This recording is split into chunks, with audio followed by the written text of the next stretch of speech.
Já jsem chtěl jenom něco natočit, protože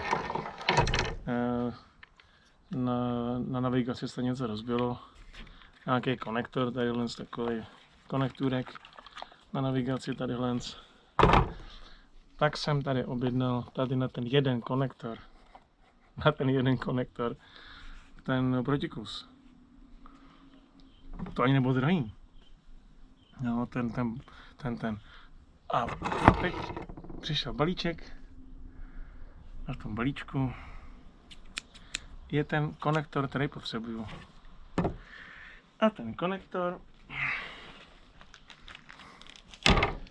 vypadá takhle. Potřeboval jsem jeden malinkatý konektor.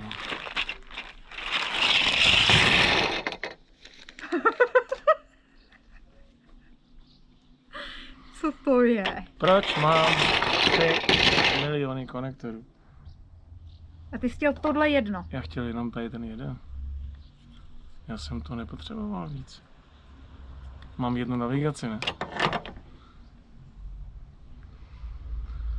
Nevím. Odkud to máš? Z Čajny? Jo, totiž on je každý jiný. Ještě ke všemu. Všimni si, že tady ten je to. Vidíš to? Vidím. No, takže vidíš, takže si musíš vybrat. Pozor. Takže já mám tady. Takže někde mezi tím máš ten, co jsi chtěl. Prej si vyber. A tady ten třeba bez konektoru, vidíš to? A teď to nahrál. Vidíš to? Tady běží ten čas. A jo.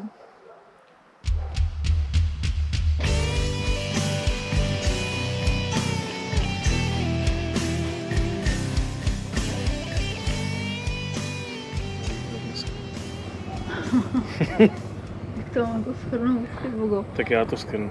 Shrň to. Bylo vedro jako vedro. No, já jsem chtěl vyzkoušet to, kamerku novou, chtěl jsem vyzkoušet nějaký kabely, nějaký konektor byly špatný, tak jsem objednal konektory, tak mám teď miliardu konektorů, co s tím teď budu dělat. Do toho ten Oberstdorf C, to nebylo Oberstdorf. Bersdorfer C, 50 minut od Liberce to je, my jsme tam jeli asi hodinu a půl.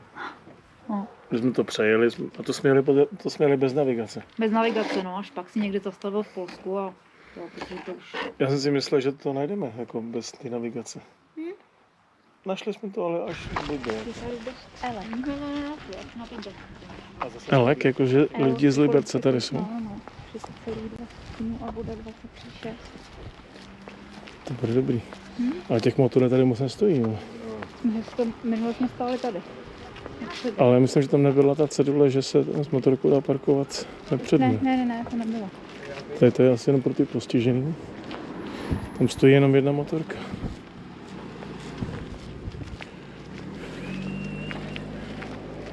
Tady to bude na boušení. My se přelíkáme do civilu, protože se jdeme najíst. A v plavkách tam jít nemůžeme. Zákaz plavek. Ano, zákaz plavek. To tady vystavíme. Budeme si dát nějaký jídlo.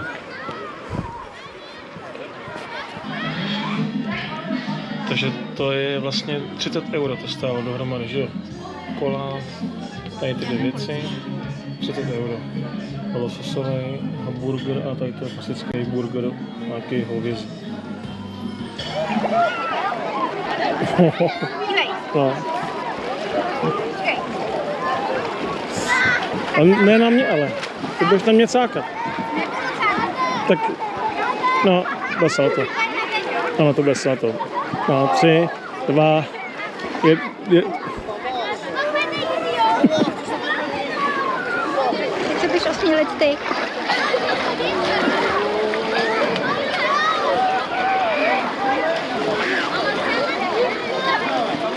No tak takhle ne. Já jsem rozhicovaný. No já taky. Já jsem taky byla rozhicovaná. Strašně příjemná to. To musím namočit hlavu.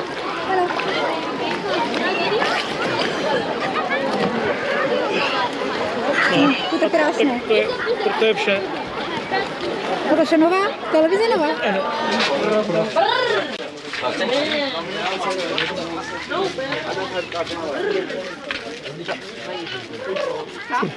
Se převlíkneme. Kolik je tam stupňů? No, 29,6 a 24,5 má voda. Jo, tak to se voda zvedla a je klesнуло. No, přijeli jsme v kolik? Přijeli jsme ve 14. Ve 14 hodin? Ve 14 hodin.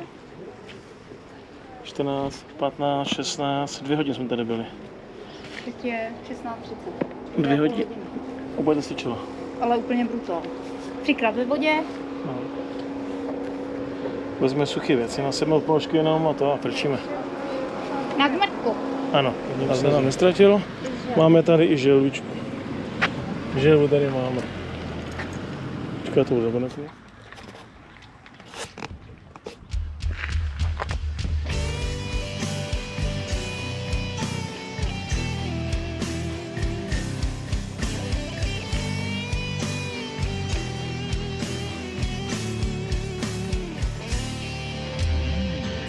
Ostali jsme silní a neslomní. Na ty Kristýně, tam jsme si dali Tam jsme si dali vlastně zmrzku. zmrzku za 75 pro 2 lidi. No 35, no. Trdelník za 90, no prostě to taky stojí ceny. Ale ty dolníky, to je normální cena, ne? 120 stojí tady v Liberci. Jo. Nevím. Já si to nekupuju. To jsi to vždycky přivez. To myslím, že jsem platil asi 120. Nebo 75, nevím. Já si právě myslím, že to bylo pod 80. Asi 75 za ten trdelník. A... Takže dneska byly dvě vody. No. Co jste byla v pohodě? Ten tour byl taky dobrý. Jo, to jo. Jsme tam tenkrát jeli tam přeci s klukama nějak Důzna. v noci. Teď to asi bude ono. Tohle je ten Turov.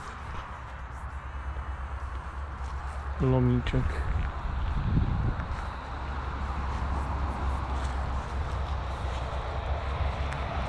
Jde zpátky. Je asi kolik hodin? Půl šestý? Asi 30 stupňů. Jo, to je ten kámen, na to jsi šla. No ten, To je jiné. A je... 31. 31. 16, 31? Je 31 stupňů. Jo, 31 stupňů. Je půl šestý a 31 stupňů. To je pěkné. I ta díra je dobrá, no. Máme tam motocykl. Oka. Tak něco vidím. Je tam, jsou tam i helmy. Musíme se dostat zpátky na silnici.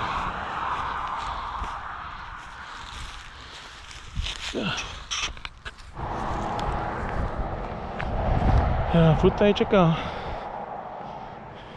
A na nás Maťanka. Kolik jsi říkal stupňů? 31. Je takové 36. Jo, ten koze blbě. Ale padá to dolů, 36,5, Ale bylo, 36,4. když jsme nastoupili, tak bylo 33. No, nic, jdeme dál. A jsme zemi. To je vidět. To je červený. To bude bílej tady. Tady seš bílej. Oproti třeba, podívej se, míru, otoč tu ruku. Vidíš, oproti třeba mý ruce.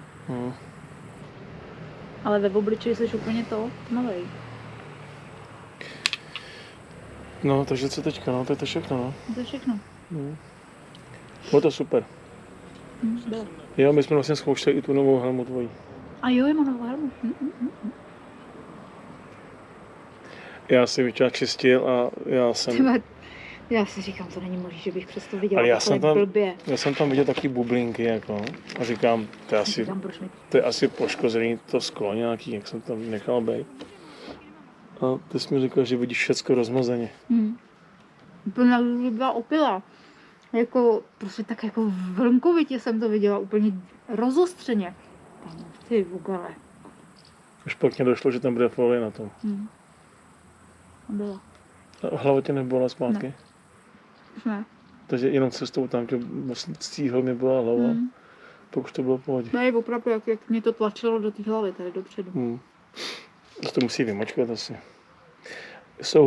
Ty helmy jsou hlučnější, To jsou hodně hlučnější, hodně. že jo? Jsou hodně hlučný. Tak teď my jsme jeli 80, víc jsme nejezdili dneska. 100 možná jsme, když jsme ty kamionáky. Teďka ty, jsme ty kamiony, no. Ale ty nás pouštěli. Viděl jsi to? Jenom jeden nás pouštěl, ten druhý ne. Ještě Ale uhnul, viď? ten jeden uhnul, tak jsem Ten byl dobrý. poděkovala. Že to bylo fajn. No, kamionáci dneska měli radost nás. Nás potkávali proti směru, furt na nás koukali. Já jsem pak zjistil proč. Ty vole. A já si říkám, proč ten vánek mi tak divně duje prostě tady do toho. Já kouknu si, tady bradavka mi kouká. Říkám, to snad není možný, tyjo. A ty jsi to necítila vůbec? Ne. Vůbec. Ty kousle jazyka. A tak to byl zase dobrý, jako myslím, že třeba jede kamionák a teď proti němu jede holka takhle nahátá. To je dobrý, ale to. On je, jestli má kameru, tak teďka už je slavno. Teď už to posílá tomu kámošům. No, dík. To ne, to muselo být opravdu jenom chvilka. Ne, já myslím, že to bylo jenom chvíličku. No to bych si všiml, že by ty auta na nás blikaly a mávaly a troubily a to. To je ono. Se to pár. Stáli. Na ty Kristýně to je dobrý, tam jenom to, mně přišlo to parkovný tam, jak tam ty motorky jako jezdí? Normálně zaplatí jako auto. To je blbost, jo. To viděl? Že tam ta motorka, jak měla ty kufry po stranách, tam by se nevešela. No, tak právě proto jsem musel zvednout závod a on musel zaplatit. To mě přijde divný. V tom Německu to je zadarmo. To parkoviště pro motorky, ale nevím, proč bych tam na Kristýně platit za to, že tam zastavím na motorce. Dali jsme si tam tyho zmrzlinu. Vodu a kofolu. Už pěkně spálila. Samo. Bojí se jako čert. A spálila se olejfuk. Hej. Bojí se jako prasa, ale nechci to dávat znát. To je moje hloupost. Spálená, au. Hrbínko. Ne, to je prostě to je... To si musí taky vyzkoušet. Když já už jsem jako byla spálená, bývají ale to nechci. Ale to je to, když někdo jezdí jenom v kratěsech. A perfektní to bude, až se budu sprchovat. No, já mám tady ty zmražený důlety na sklepě. Pohodě. Já ti pak dám ten ty kosky mražený. No, takže...